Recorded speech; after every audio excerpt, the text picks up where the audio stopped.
tuve el placer de conocerlo en Washington. Y bueno, me dijo que lo mencione cada vez que dé mi clase, porque eso lo ha hecho él. Le ha costado 30 años hacer eso. Digo, te lo voy a mencionar. No, sí, puedes buscarlo en internet. David Patterson, neurocirujano de Oxford. Que ahí van a ver la gente, claro, ya está más viejito, porque no tiene 10 años. Ya está más viejito. Bueno, el asunto es que así como existen varios receptores, también existen quimioreceptores.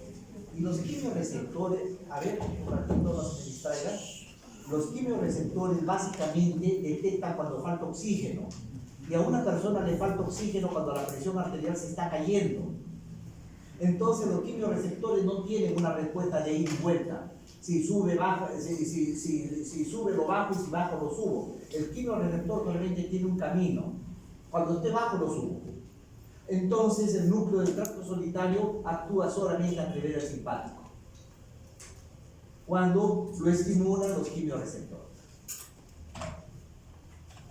Y bueno, seguimos con los quimioreceptores. Los quimioreceptores entonces cuando son estimulados por una hipoxia, cuando la presión arterial está cayendo por debajo de 80, por debajo de 60 milímetros de mercurio de presión arterial parcial de oxígeno, entonces esto se activa y su efecto primario de esta hipoxia sería una activación del centro vagal. Ese es el efecto primario. Pero imagínense ustedes que si fuese así, que el centro vagal respondería a ese efecto primario, bajaría la presión. Y la persona que ya está con la presión baja, y encima que se active el centro vagal, se muere. Se termina de caer la presión arterial. Pero felizmente no es así. A pesar de que sabemos que el efecto primario de una hipoxia hipoxémica, de una hipoxia hipovárica, es deprimir al centro, lo que va a hacer, activar, perdón, al centro vagal para disminuir la presión arterial, lo que va a hacer esta hipoxia es activar el centro respiratorio vulvar, y este centro respiratorio vulvar dorsal vulvar, lo que va a hacer es producir un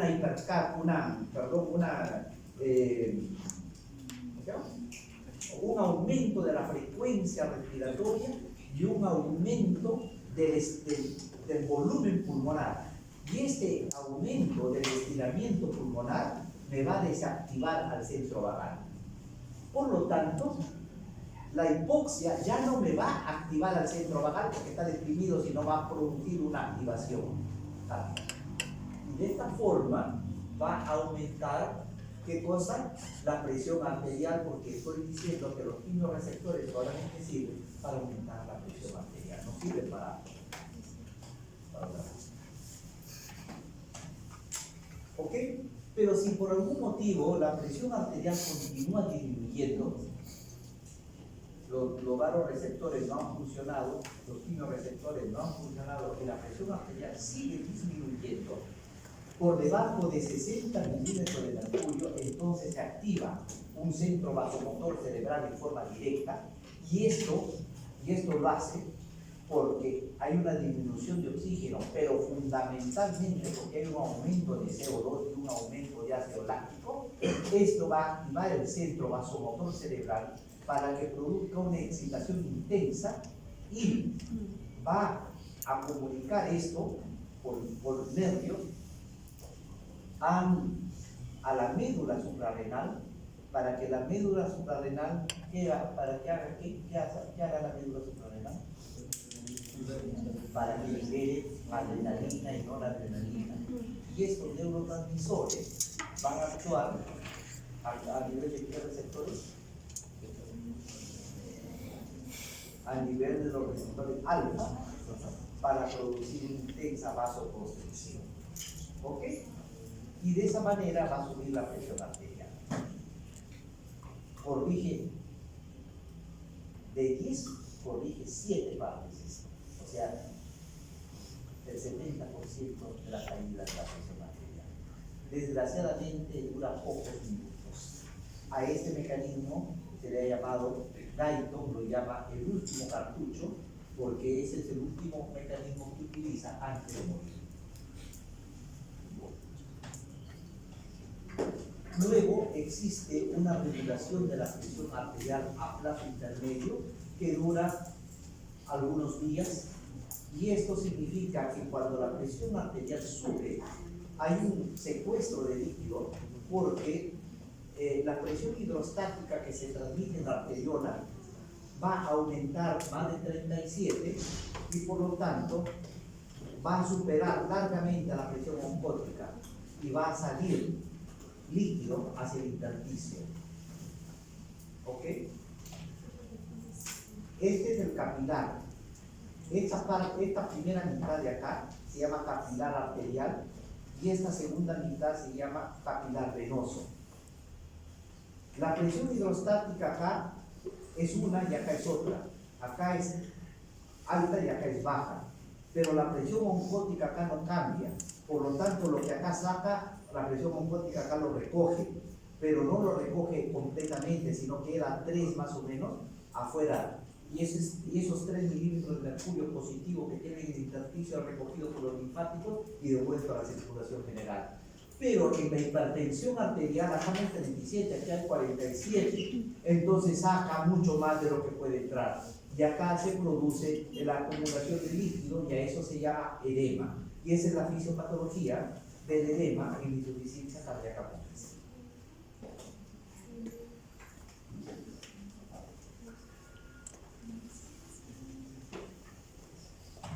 El otro mecanismo intermedio, presten atención porque eso no tengo libros, ¿ah? Para que lo entiendan así, van a tener que leerlo como 40 veces. Miren, el otro mecanismo, presten atención. Claro, lo ideal hubiese sido en YouTube, en YouTube. Tendrían algo más. Entonces, el otro mecanismo a plazo intermedio es lo que, a ver, tengo mucho, me dejo distender las arterias, tengo poco, me contraigo, para mantener la presión arterial. Eso se llama adaptación del continente al contenido. Y eso está dado porque cuando aumenta la presión arterial, también aumenta el roce de sangre dentro de los vasos, dentro de las arterias.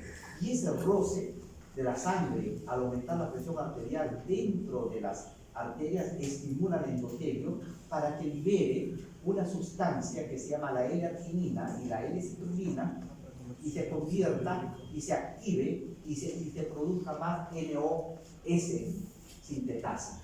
Esa NOS sintetasa va a producir un aumento del óxido nítrico en el endotelio y este gas va a pasar hacia la capa muscular lisa para producir una relajación. Cuando ese mecanismo, en su libro, le dan el nombre de shear stress. Shear stress. Si nosotros lo queremos traducir al español, lo más cercano a shear stress es rozamiento tangencial, pero no se entiende mucho.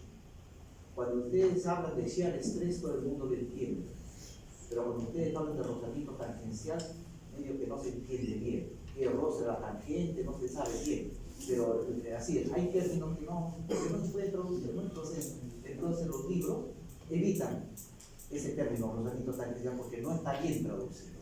Entonces ponen shear stress. Y el shear stress es eso que les acabo de decir. Es a través que aumenta el GMP cíclico, aumenta el óxido nítrico y aumenta la prostaciclina, la I2. ¿Ya? Y esto produce vasodilatación y de esta forma cae la presión. Bueno, entonces hemos visto el mecanismo de regulación de la presión arterial a corto plazo, a plazo intermedio, y vamos a ver ahora que es el que dura más tiempo. Este dura meses, años. Este es el mecanismo más bien que existe para regular la presión arterial de una persona hipertensa. Este se llama el mecanismo renal, o mecanismo de la renina, angiotensina, aldosterona, vasopresina, porque todo parte de la arteriola aferente renal, que está muy cerca del túbulo contorneado del asa ascendente del tubo subcorneal, y ahí hay una zona diferenciada de células mesangiales que forman el aparato yuxtaglomerular y tienen un sensor de oxígeno que cuando cae el flujo sanguíneo se libera renina. Y cuando se libera renina, esta renina va a actuar sobre el angiotensinógeno que se produce en el hígado para convertirlo en angiotensina 1. Y esta angiotensina 1 al pasar por los pulmones es atacado por una ECA, que es la enzima convertidora de angiotensina, porque es una cilinasa 2 para convertirlo en angiotensina 2. Y esta angiotensina 2 se hace un montón de cosas malas.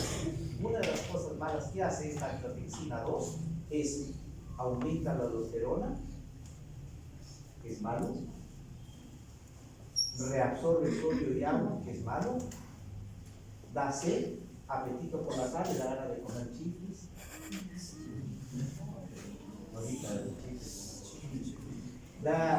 Libera vasopresina y oxitocina a nivel cerebral, en los núcleos supraópticos y paraventriculares y hipotalámicos.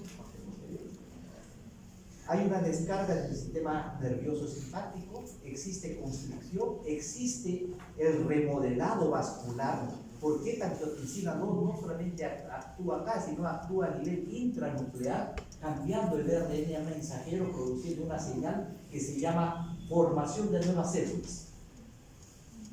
O sea, produce hipertrofia, remodelación. Y aparte de eso, aumenta la frecuencia cardíaca, la contractilidad y las capacidades. Entonces, este mecanismo renal, que por un lado sirve para aumentar la presión arterial cuando hay hipoxia, cuando hay hemorragia, cuando hay disminución del flujo, este mecanismo te termina matando, porque la angiotensina 2, si no lo controlas, te mata. No te mata en un día, te mata en años, pero te mata. ¿Ok? Entonces, ¿en dónde está la equivocación? La equivocación está en que el paciente hipertenso, su arteriola aferente renal responde de una forma protegiéndose y contrayéndose. Y el aparato yuxtaglomerular no lo entiende ese mensaje, detecta que le falta sangre y libera la renina. Y no es que le falta sangre, le sobra sangre, pero la arteriola aferente renal se está defendiendo contra ellos. ¿Está entendido ese mecanismo? Eso es inteligente.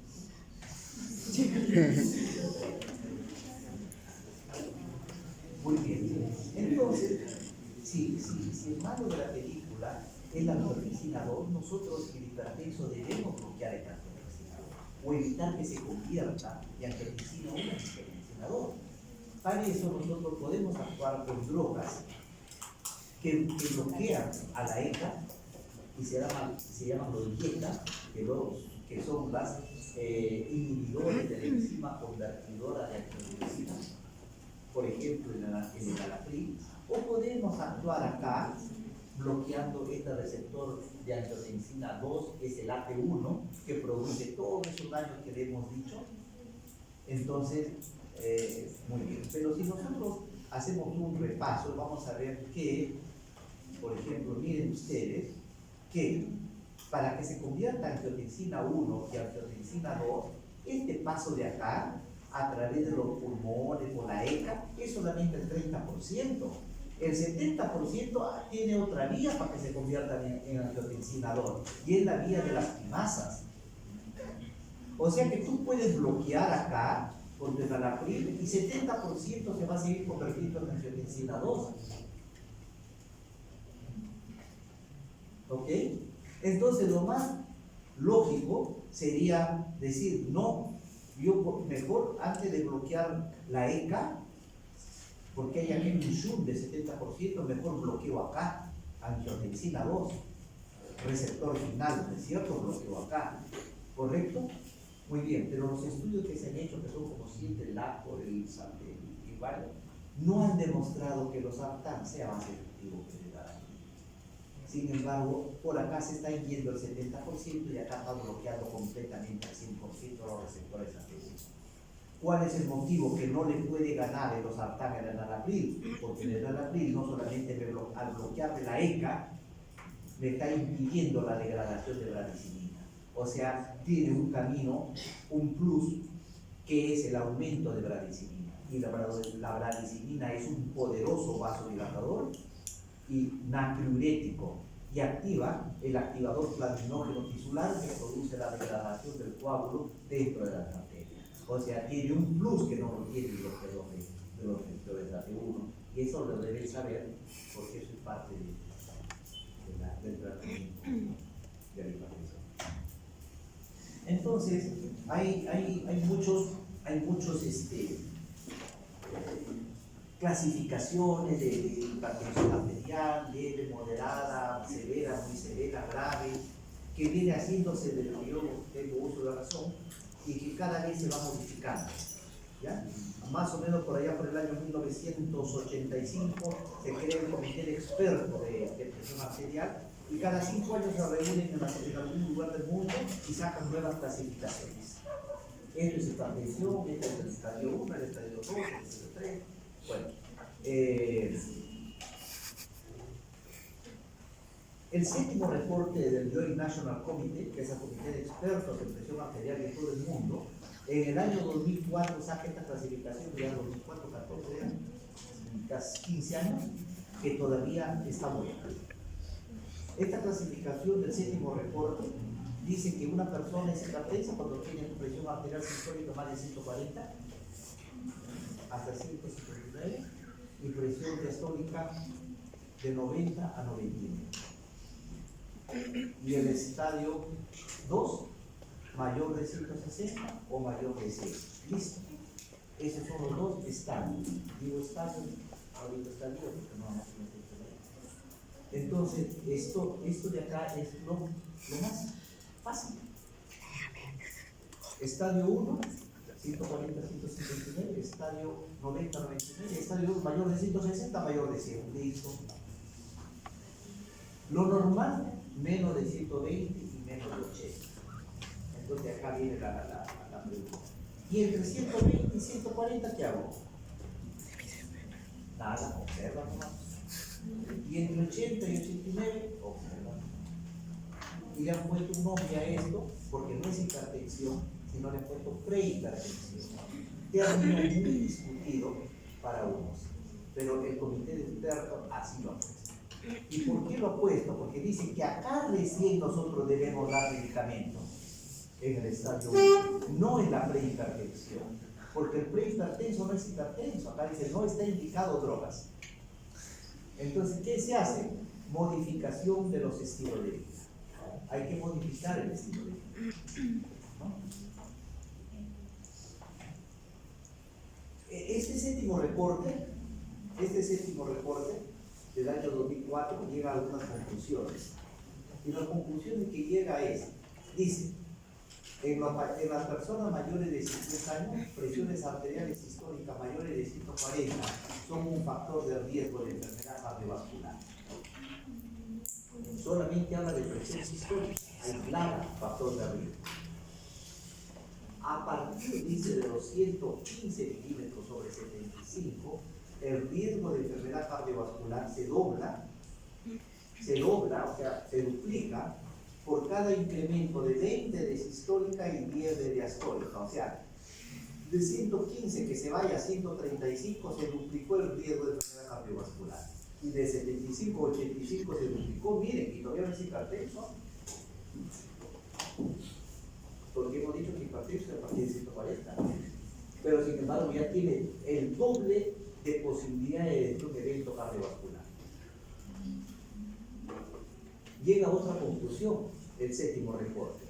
Dice, si tú tienes 50 años y tienes tu presión arterial normal, tienes el 90% de riesgo de desarrollar hipertensión en el resto de vida que tienes. Siendo normotenso a los 50 años. Normotenso. Se puede volver.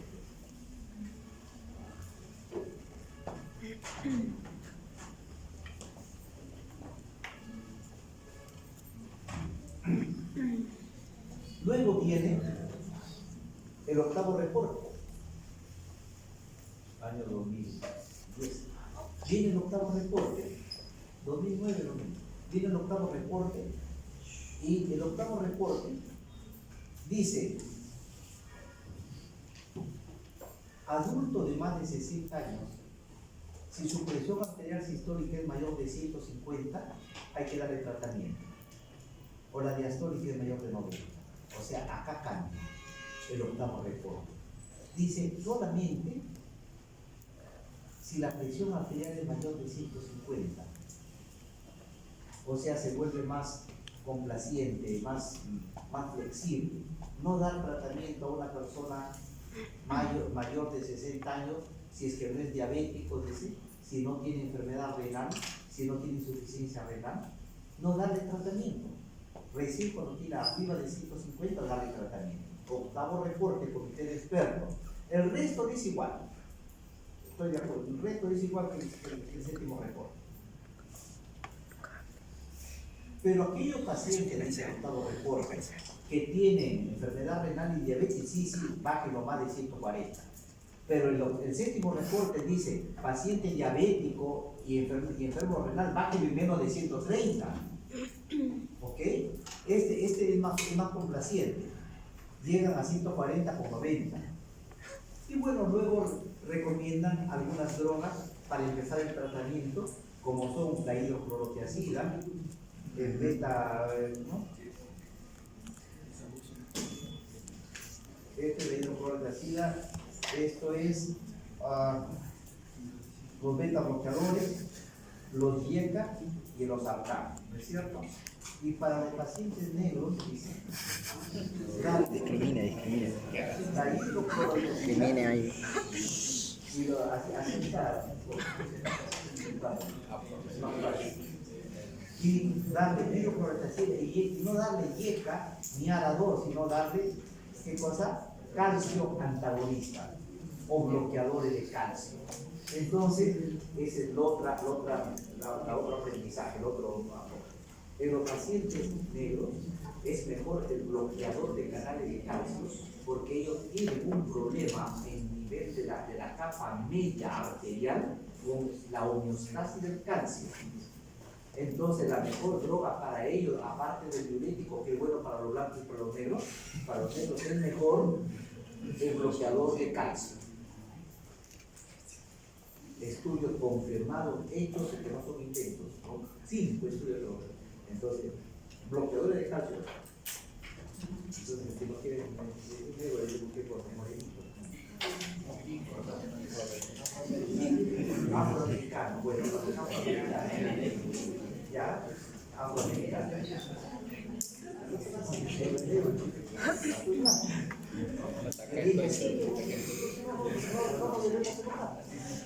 Bueno,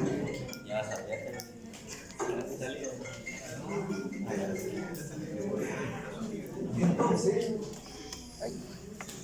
octavo reporte, 2009. Aparentemente cada reporte debe aportar algo. Según ellos han aportado que deben darle tratamiento a partir de los 150. O sea, son más complacientes, más elásticos. Sin embargo, el año 2010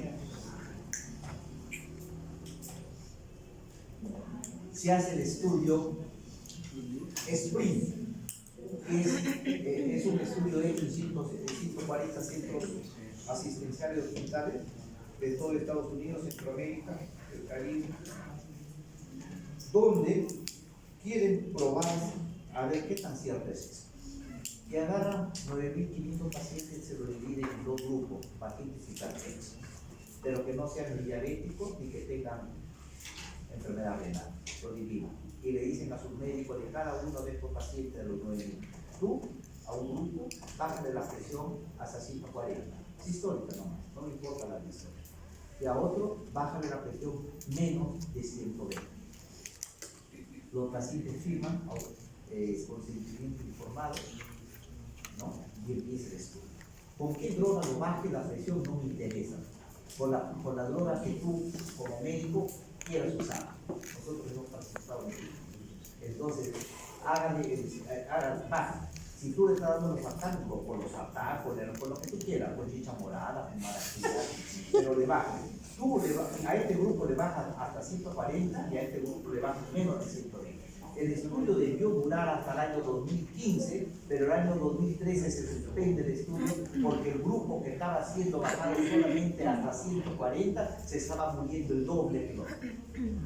Entonces, por cuestión ética del Tratado de Helsinki, eso se suspendió, se hizo un corte en marzo del 2013 y se informó los hallazgos. 120 es mejor que 140.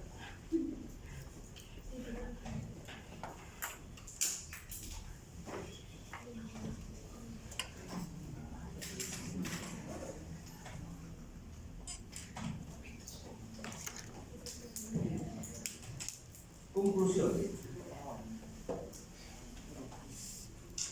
del estudio Spring, que viene a cambiar completamente el octavo reporte. Por eso yo le dije que quedo con el séptimo reporte, porque el estudio Spring lo tiró por los suelos al octavo reporte. Dice el Spring, entre los pacientes con alto riesgo de eventos cardiovasculares, pero sin diabetes, dirigidos a una presión arterial sistólica inferior a 120, en comparación con menos de 140, se tradujo en una menor tasa de eventos cardiovasculares fatales y no fatales, y muerte por cualquier causa. O sea, se ponía más el grupo, estadísticamente comprobado, que se le bajaba, que era muy complaciente. Bájale solamente hasta 140. No. El octavo reporte decía, además, bájale solamente hasta 150. Imagínate, ¿no? Entonces, ahora, el grupo que lo bajaron menos de 120 se murieron menos. Pero de los dos grupos, ¿quiénes tenían mayores eventos adversos? Significa, a quienes les iba peor con el tratamiento, que querían dejar el tratamiento, que sentían náuseas, mareos, que sentían hipotimia, se caían, les aumentaba la creatinina, disminuía el filtrado glomerular. ¿A quién les iba peor? Algunos que bajaban menos de 120. O sea, efectos adversos se presentaron más en el grupo que le bajaban menos de 120, pero se morían menos. Y los grupos que no tenían ninguna molestia, que se sentían bien, se morían más. ¿Ok? Eso se llama medicina basada en evidencia. Y eso es lo que ustedes tienen que acostumbrarse a leer. Ya no estudios. Por eso es medicina basada en evidencia. ¿Por qué? Después lo sabrán, pero eso es así. Entonces, como yo digo siempre, en el futuro, las teorías ya no se justifican venir a leer un libro, a darles un libro que usted lo puede leer mejor que cualquiera. Las teorías del futuro se van a justificar solamente para hacer presentaciones del trabajo de investigación. ¿Ok? Este es un trabajo de investigación. El último es una atención material. Y eso es lo que ustedes tienen que investigar. El resto es más pato, cualquier cosa. Entonces, miren, así es este estudio, ¿ya? Entonces, ¿qué hacer? El octavo reporte otra vez dice, bueno, vamos entonces a crear una estrategia. Dividamos a la población en mayores de 60 y menores de 60. Si es menor de 60, sí baja, le dice menos de 140, pero si es mayor de 60, quédate en 150, desechado esto. ¿Ok? Desechado. ¿Quién lo desecha esto? El Spring. Luego dice, los pacientes que tienen diabetes y enfermedad renal, a esos sí bájales, más de 140 brutos. ¿Ok? Dice, a los pacientes, ya no hay que decirlo porque ustedes no lo ven, a los pacientes que no son blancos, entonces, inicia con hidroclorotiazida. La dosis de hidroclorotiazida, la tableta tiene de 50 miligramos y tú lo partes tiene 25. Pero se ha demostrado que 25 es lo mismo que 12.5. Entonces es mejor el 12.5. Luego lo puedes asociar al no black, lo asocias con el alapril y con los sartán. Pero el gel black mejor arranca con hidroclorotiazida y agrégale un amlodipino, que es un bloqueador de canal lento de calcio. porque en ellos andan mejores. Esa es guía terapéutica y hipertensión arterial. Por si acaso, se puede preguntar. ¿Qué pasa si es que se controla con eso? Ya, pues lo va citando cada vez, se controla nomás. Pero si no se controla, tienes que aumentar la dosis de cada medicamento. Si no se controla aún aumentando la dosis, tiene que agregar un tercer medicamento. Y si no se controla con el tercer medicamento, tiene que agregar un diurético de otra estirpe. Significa ya no los diuréticos tiacídicos como la hidroclorotiazida, sino tiene que agregar acá la espironolactona, que es un antialdosterónico, y tiene que agregar otras drogas, por ejemplo, que actúan a nivel cerebral. Por ejemplo, esta de acá, ¿dónde están?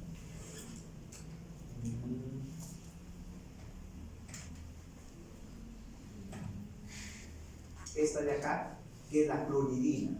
¿Ya? La clonidina es un vasodilatador por bloqueo alfa-adrenérgico y la metildopa. Estos bloquean el sistema adrenérgico alfa, actúan a nivel nervioso central y tienen algunos efectos adversos. Por ejemplo, ¿cuál? Es la metildopa, por ejemplo, ¿cuál? A la hora que se ponen de pie se caen. Porque como está bloqueado el sistema alfa-adrenérgico, cuando se ponen de pie, no se produce la vasoconstricción de las arterias de los miembros inferiores para que mande la sangre al cerebro, si no se quedan dilatados y la sangre se cae en los pies y no llega al cerebro. Efecto correcto. Sin embargo, a pesar de eso, la clonidina es un antihipertensivo de origen de efecto central que produce sueño. La clonidina. Y se ha probado que esta clonidina, aparte que produce sueño, al dormir hace que libere hormona de crecimiento. Por eso, hasta hace pocos años, esto se daba a los jóvenes que tenían ya 15 años y no pasaban de menos 50 y liberaban la hormona de crecimiento, pero tenía efectos colaterales. Esto lo empleaban para hacer crecer la clonidina, pero le daban la clonidina como un estimulante de la mente, para que duerman por lo menos 12 a 14 horas por día y se levanten a comer. Nada más. 6 meses eso, 1,78 m, 1,80 m. Vamos a aplicar. Pero a los 15 años. Muy bien, hay esperanzas.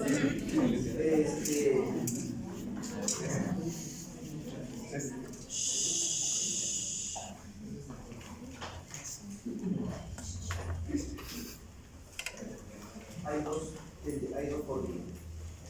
La hipertensión dice, no, es mejor asociar más medicamentos antes de subir la dosis de una sola, escuela americana, escuela europea. Primero sube con un medicamento lo máximo que pueda la dosis permitida y si ya no te responde, asocia otro.